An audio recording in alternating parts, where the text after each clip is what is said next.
Thank you. Thank you for having me. Thank you for inviting me, Miklos. And may I say, it is heartwarming to see how you Hungarians always use your mother tongue in these events. It's very inspiring. That's what it means to be a patriot. Now, dear patriots and friends, I am a child of a revolution.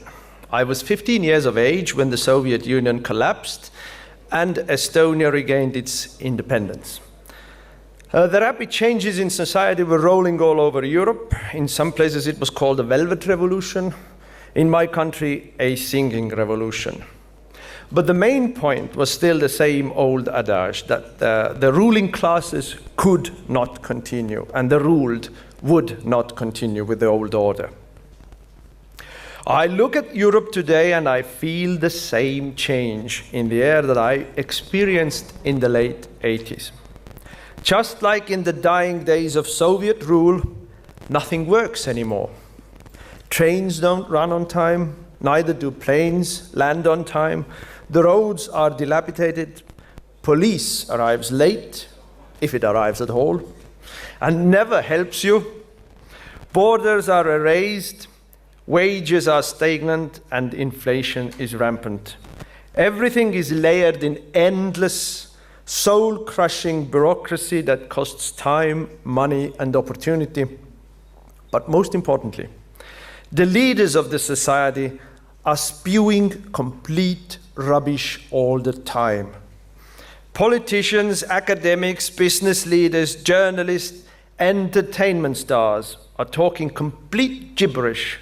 How diversity is our strength, how men can menstruate and give birth, how perfectly natural and normal fluctuations in weather will kill us all if we don't destroy our way of life now. Now, damn it. All the time, the real problems are completely ignored. And indeed, if you try to raise them, you get the same treatment you did in the Soviet times. Try to talk about the evils of mass migration and you get sentenced to jail like Tommy Robinson. Try to warn about the dangers of experimental so-called vaccines and your career will be destroyed. Try to defend women and children from the seriously deranged people of trans movement and you get death threats and judicial harassment like J.K. Rowling. Indeed, the methods are almost interchangeably similar to Soviet times as well. Gaslighting is nothing new. Pounding your reputation in media with hysterical claims and demagoguery was the favorite tool of the Soviet totalitarians to cancel people. If you were too stubborn or too stupid to get with the program and return to the plantation, you were fired from your job, you get called into reserve duty by the army, you would have late night visits by men in black flashing their KGB badges, or you would be called into sitting down with your superior who had been asked to by the same KGB lads to talk some sense into you. And if all that did not work, if all that didn't do the trick, you would get a criminal charge with sentence being known to all parties from the get-go. The Stalinist formulation, "Give me a man and I will find him a paragraph," was a generally understood and accepted part of the so-called justice system. It was disgusting. It was depressing. It was despairing. It could not continue, but looking at how powerful the party was, how almighty the security apparatus was, how meekly everyone went along with it, with all the lies, you could not see how it could be changed. And yet it did change, very quickly and very dramatically. It changed for the better. Because there were always people who never went along. There were people who stepped up when the fear no longer kept the system going. People who were completely unknown before but became leaders overnight. And the system itself was so stupid, so corrupt, so rigid, it could not adapt to changes. it was also led by mind-numbingly stupid people. I look at the European Commission, and the quality of people leading it is far below that of the Communist Party's Central Committee. You all know who I mean. I look at the European Union nowadays, and it feels like back in the USSR. It is unquestionably socialistic by its governing economic philosophy. The net zero is our version of the 5-year plan, done with idiotic, intelligence-insulting slogans, reasoned with corrupt science, forced onto the whole society with ideological zeal, by self-righteous mediocrities who think they are above us all, pushed through with complete disregard to the consequences, all the while whipping dissent into line with cancel culture, bribes, corruption, and judicial punishment if need be. I look at how the European Union has all but declared itself to have a far-left ideological raison d'être, complete with forcing member states to legislate homosexual relationships into protected and promoted status, dismantling of ancient cultures and nations in order to prove to the know-nothing Hungwei-pings of our era that we are not racists. A mission impossible, of course, as the brainwashed youth of our time is no different from the Pol Pot youth for whom there was nothing before year zero, and every day is in essence a year zero. So everything that came before us must be destroyed and erased. Yesterday, you were a bigot if you did not eagerly participate in the destruction of a traditional marriage.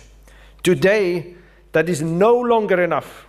You are a bigot if you do not eagerly fight the people who are uncomfortable when a grown man forces himself into a teenage girl's shower room. You are a bigot if you don't share the fabulous achievement of breaking yet another glass ceiling with a crack of the nose of a female Italian boxer by a male Algerian one in Olympic Games. Unless you are eager to trash your heritage, your culture, your family, your country, you will always be a racist and a bigot in the eyes of the radical left. But, as we say in Estonia, enough with the description of the problem, so what's the solution? So how do we beat them? Let's start with the basics. Don't crave the recognition. Don't ask for their acceptance. If they hate you, if they scream at you, you are doing it right. On a more philosophical level, remember what one of the most famous political dissident and Gulag prisoner Alexander Solzhenitsyn told us. Do not participate in their lies. And more importantly, we must follow the calling of late Pope John Paul II. No fear. On the most fundamental level, it is about integrity. But also, as a practical matter, if you go along with their lies, you lose the ability to argue against it. In fact, you will become a silent accomplice to their horrid policies. It is the old NKVD trick to force you to publicly denounce your statements and declare that you now know how wrong you were. This is the reason why we on the right should never, ever, for 1 second, go along with the demands from the far left to apologize. Never apologize when they demand it. Never. It is a mechanism to demean you, but also it is a mechanism to put you in a position where the people who rely on you to show leadership, to show a path forward, to explain where we are, what's going on, and what needs to be done, the people will lose faith in you. Participating in an insincere act of grovel before the mob of the far left is designed to disappoint your own side. If someone demands that you should apologize, the right answer is almost always to up the ante. If you hear a lefty scream with rage for something you said, say it again. Say it louder. The most important thing, though, is to take on the institutions. We need to be honest with ourselves. The left, we can call them liberals if we want to, but they're still the left, has completed its march through the institutions. They have completely captured the education, the academia, the bureaucracy, media, cultural scene. So, okay, we think that this is all a soft power. We need it. Who needs it? We right-wingers care about hard power. But the truth is that the left has now completely taken over also the hard power. The military, the police, intelligence agencies, the judiciary, and yes, of course, the big corporations. If you accept that all the so-called mainstream parties are merely different marketing products of one single globalist uniparty, you will see that the merger of all institutions and party is all but official in most European countries. Of all the corrupt institutions, the most dangerous one is judiciary. We are seeing the end of the rule of law, and with it, the end of democracy and rights before our eyes. It is the judiciary which is used to take down the most popular presidential candidates from Romania to France to US. It is the judiciary which is used to put in prison people who refuse to go along with the official lies, whether it's about abortion, immigration, vaccines, or climate hoax. We need a proper plan to counter it. The first thing I would urge is to refuse to give respectability to the process. We should never go along with the idea that let the process take its course. No. The process itself is crooked and corrupt. The process is the punishment. We should always make an effort to make people involved in the process as famous as we can. Prosecutors, judges, and police chiefs who are abusing their power should be known to everyone. They need to feel the heat of the public rage upon their persons for the dirty jobs they are doing. And we need to educate the public. It is easy to get bogged down in technical nitty-gritty of judicial arguments, and that is what the other side wants. Put that all on one side and keep pounding home the main point. Using criminal procedures against leaders of the opposition is not democratic. It's not rule of law.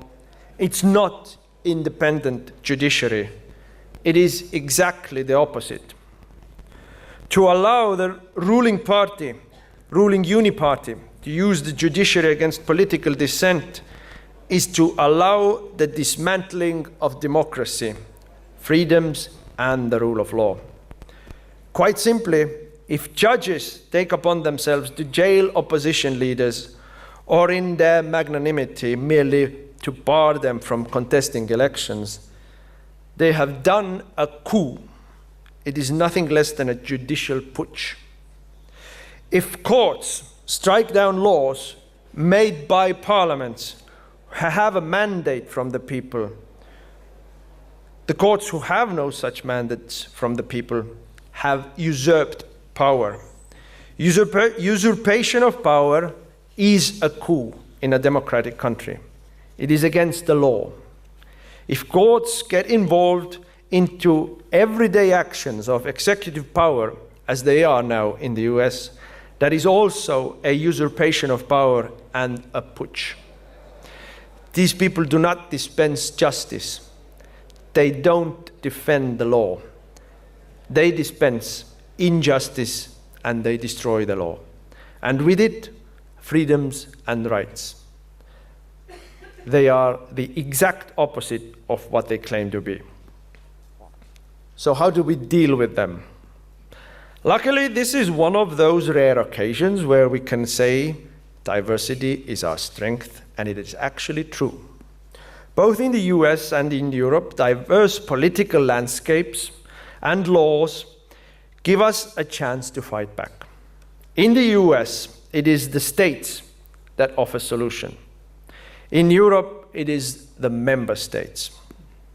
In both places, there needs to be at least a few states or member states that don't go along with it, that protect the freedoms of the citizens and fight against the agenda of the globalists.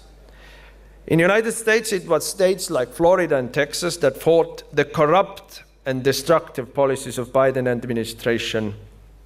In Europe, we are extremely lucky to have had Hungary and Viktor Orban as an island of freedom and sanity, standing against the mad, evil policies of the Brussels elite and its lackeys in member states.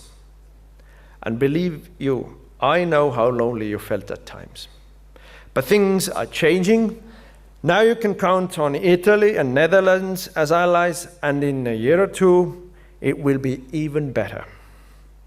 If we play it right, by the end of the decade, we, nationalists and conservatives, will have completely replaced the old order, because the wind of change is here. It will happen faster than most people realize. And we have to be ready for it. And we have to drive it. And we have to take risks. But a word of warning too. The clearer it comes to the system that their days are numbered, the cruel and more aggressive they get, the more brutal they get, the more careless they will be about the consequences of their actions. They will throw money as if there's no tomorrow, because from their point of view, if they are not in power, that's true. This kind of desperate, increasingly brutal and heavy-handed behavior will only accelerate the collapse of the system, as it turns more and more people against it and chokes the smooth process with which they are accustomed to. But it is also a test to test the strength and character of the people on our side. So, when they finally comes down, we should learn from the lessons from the coming down of the Iron Curtain. The corrupt institutions need to be completely reformed. The institutions that cannot be restructured or reformed need to be disbanded. Like the US aid in America, most institutions of the European Union are, in my view, beyond repair. It is not really a conservative instinct. We naturally believe in institutions, but we also believe in common sense and moral principles. We must sack all the people who trampled on our freedoms, defund all the institutions that perverted our youth, charge all the corrupt prosecutors and judges that abused power.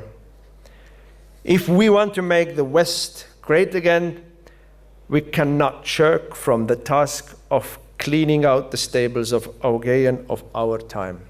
And I am very much looking forward to it. Thank you.